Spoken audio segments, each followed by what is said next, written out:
So Matthew 18:3-4. And he said, "Truly I tell you, unless you change, become like little children, you will never enter the kingdom of heaven. Therefore, whoever takes the lowly position of this child is the greatest in the kingdom of heaven." Talk a little bit about what does that mean to you as a pastor of kids and as adults.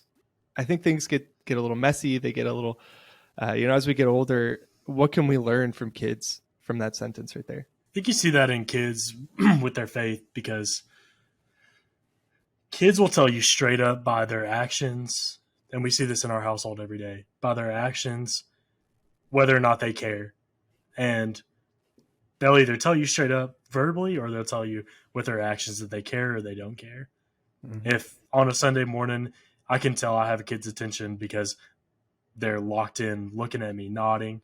I can tell you exactly when they turn it off and they don't care anymore.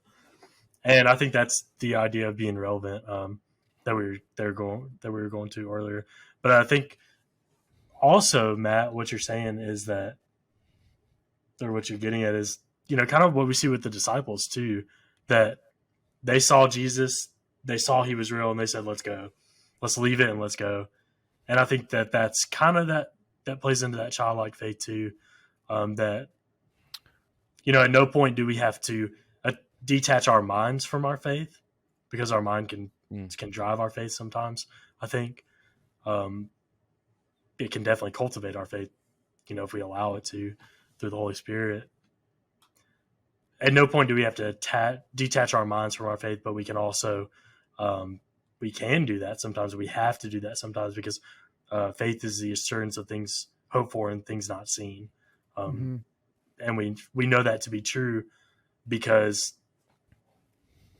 following Jesus isn't easy, and it's not glamorous. It's not fun sometimes. It means we get walked on sometimes.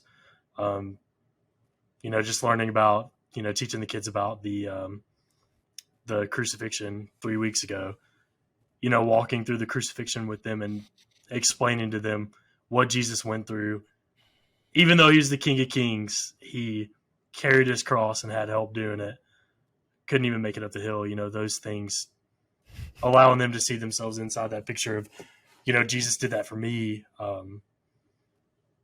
is the most rewarding, man, because I feel like that's when they get it, and that's when they see it.